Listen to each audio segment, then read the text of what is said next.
Agora eu quero falar de uma outra questão, porque esse ano ele promete ser quente no Congresso Nacional. Tem votações que podem levar a divergências entre executivo, legislativo e mexer até com o judiciário. Quem vai contar é o André Anelli. Quais são esses temas que depois a gente vai destrinchar tudo aqui com os nossos comentaristas. Anelli, bem-vindo. São vários temas, viu, Evandro? Muito boa tarde para você, boa tarde a todos ligados aqui no 3 em 1 da Jovem Pan. A gente vai destacar alguns deles. O primeiro seria, então, a descriminalização do uso de drogas. O Supremo Tribunal Federal já formou maioria para diferenciar, então, o usuário do traficante, de forma a não penalizar aquela pessoa que apenas faz o uso de maconha. Por outro lado, embora esse julgamento ainda não tenha terminado, não tenha sido concluído, o Congresso Nacional, especificamente o presidente do Congresso, Rodrigo Pacheco, no ano passado apresentou uma PEC, uma proposta de emenda à Constituição para criminalizar todas as drogas e em qualquer quantidade. Isso coloca então em rota de colisão o legislativo e o judiciário. Outro ponto também que coloca em rota de colisão os poderes é em relação à reforma administrativa. Isso porque, especificamente no Congresso Nacional, existem divergências. De um lado, Rodrigo Pacheco, presidente do Senado, ele acaba defendendo um melhor gasto público, mas o presidente da Câmara dos Deputados, Arthur Lira, defende sim uma reforma administrativa profunda e diz até que ela é um dos pilares que vão levar o Brasil, então, a uma melhor condição econômica. O governo federal, o Palácio do Planalto,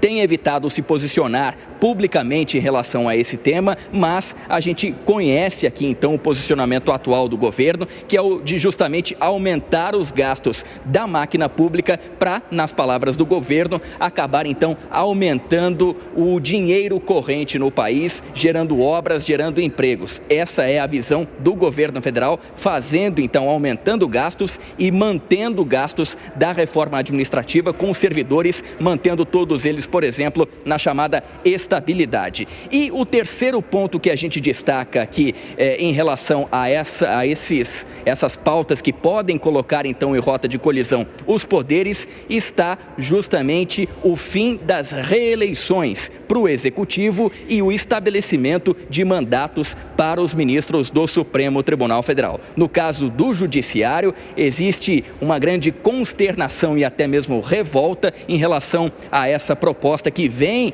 do Legislativo, mas que por enquanto ainda não foi votada e que deve ser votada este ano ainda. Portanto, são esses três temas que acabam colocando então os três poderes em uma posição de provavelmente combate entre eles e, é claro, a gente segue acompanhando aqui, Evandro. Valeu, Anelli, obrigado, bom trabalho para você. E aí, qual gera tiro, porrada e bomba, hein, Alan Gani?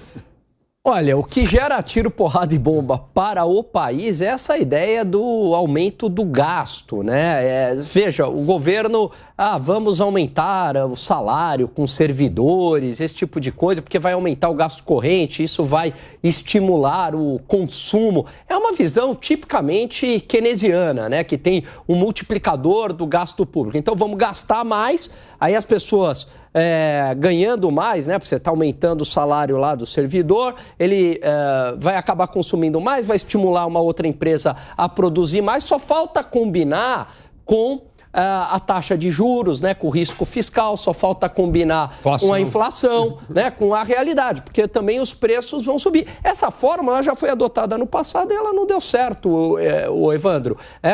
Durante o governo Dilma era exatamente essa fórmula e os preços subiram, veio inflação, não veio crescimento econômico. Se fosse tão simples assim, né, bastava gastar dinheiro que a Argentina seria o país mais rico do mundo. Pelo contrário, tá no buraco que tá porque é extremamente gastador. Agora, a pauta polêmica aí do ponto de vista, né, ideológico é a das drogas, né? Essa vai gerar aí um embate entre Congresso e Supremo. Ô, Dávila, eu percebi durante essa pauta do gasto público que você também se mexeu bastante na cadeira. Por quê? Porque é um absurdo. De novo, isso que o Alan Gani acabou de falar aqui. Ou seja, você quer aumentar a dívida Num Brasil que já está mostrando um orçamento para a nação, que metade do orçamento é para pagar juro e título brasileiro. Aí você aqui achando que um pouco mais de gasto de dívida vai fazer a roda girar. É inacreditável como essa esquerda jurássica está parada no tempo. É uma coisa incrível, que não entende que é via mercado que vamos fazer a economia crescer. Quem gera emprego é empresário, não é governo. Quem gera investimento é o setor privado, não é o setor público. Mas eles não conseguem entender isso, é uma coisa inacreditável. Então o que você está dizendo é, vamos aumentar o endividamento, aumenta a taxa de juros, tem menos dinheiro para saúde, educação, transporte, investimento público, para fazer o quê? Para financiar o quê? O PAC do Lula? É uma brincadeira, é uma coisa inacreditável. O Congresso tem que ser responsável para dar um ponto final nisso. Isso é demagogia com o dinheiro público.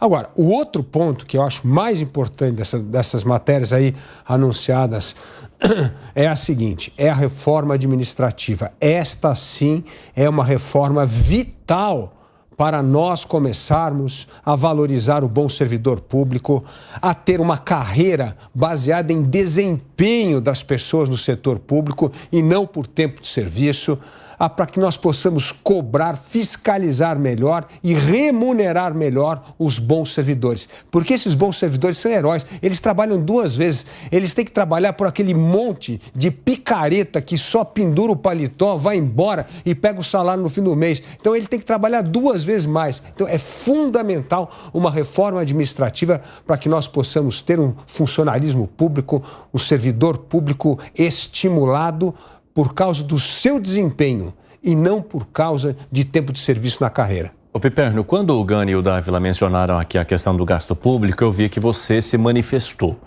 E eu quero entender por quê. Você diverge do que eles falam sobre a relação do investimento com o gasto público e com o consumo das famílias? Não, eu estou aqui ouvindo atentamente porque eu imagino que o ministro Haddad seja ministro de Marte e não do Brasil. Eu não vejo o ministro Haddad falando, vamos sair por aí gastando e tal. Se tem lá setores do PT que são favoráveis à ampliação de gastos, essa não é decididamente a opinião do ministro. Eu acho... Mas do presidente. O presidente fala um monte de coisa para diversos públicos. Mas, o presidente da República. Aí que tá o negócio. Mas quando o chefe dele fala. Isso, mas aí que tá o negócio. Lá no escurinho do cinema, ele dá aval ao presidente, aliás, o ministro dele, que é exatamente quem leva a missão de negociar com o Congresso e negociar uma série de coisas. Eu não entendi uma coisa. Quem é o fake news? O ministro ou o presidente? O presidente fala, ele se comunica com muitos públicos e tal, e aí que tá o negócio. Mas não fez nenhum comentário de austeridade fiscal, hein? Ele fala, vamos gastar, mas aí que tá o negócio. A prática não é bem assim, né? Agora, é muito fácil também falar, então a gente não pode dar, por exemplo, reajuste para servidor que não tem nenhum reajuste salarial desde 2015. Isso também não é correto. E é muito fácil também querer fazer superávit desse jeito. Veja, a questão não está aí. Quando se fala em reforma administrativa, e a gente tem que ter muito cuidado com isso, é evidente que em algum momento isso vai ter que ser feito. Só que como é que vai ser? Qual vai ser a reforma? Vai ser a reforma, por exemplo, que vai congelar o salário lá do manezinho, da tia do café, ou do professor que ganha 3, 4 mil reais por mês, ou do funcionário mal pago, ou vai mexer, por exemplo, com essas castas que eu acabei de citar aqui do bloco anterior. Vai mexer, por exemplo, no legislativo, que tem, por exemplo, na Câmara Federal, cada deputado custando 2,5 milhões a 2,7 milhões por mês. O judiciário, que a gente falava no outro bloco, que tem aí, citei aqui, 4 estados diferentes em que há servidores, juízes, recebendo salários nababescos. Mas espera aí, a reforma administrativa que já está tramitando no Congresso é uma excelente reforma e ela baseia em 3 coisas. É redefinição das carreiras, e que isso é muito importante, porque, por exemplo, o Alan Gani é um cara competente lá no Ministério. Eu quero levar ele para outra posição, não pode, tem que fazer outro concurso. Não existe isso. Você tem que diminuir o número de carreiras. E outra coisa, gente, isso aqui é o que já foi feito no mundo inteiro.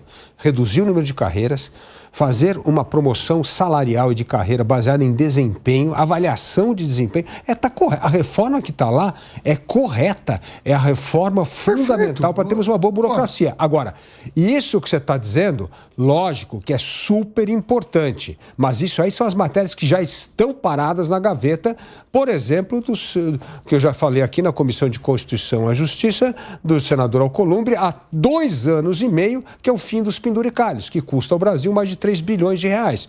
Isso aí é moralização do dinheiro público, já tem matéria, já foi aprovada na Câmara, isso é bom tem que dar crédito para os deputados. Parabéns, deputados. Vocês tiveram a coragem de aprovar. E está engavetado lá na gaveta do Alcolumbre, que tem que tirar esse negócio e colocar para votar imediatamente, acabar com o penduricalho, que é isso que está acontecendo no judiciário, que é simplesmente o poder dos nababescos no Brasil, que é o judiciário mais caro do mundo. Então, judiciário e também em várias outras carreiras. A gente ia ficar aqui o programa inteiro se fosse, enfim, numerá-las. E isso daria de imediato um belo corte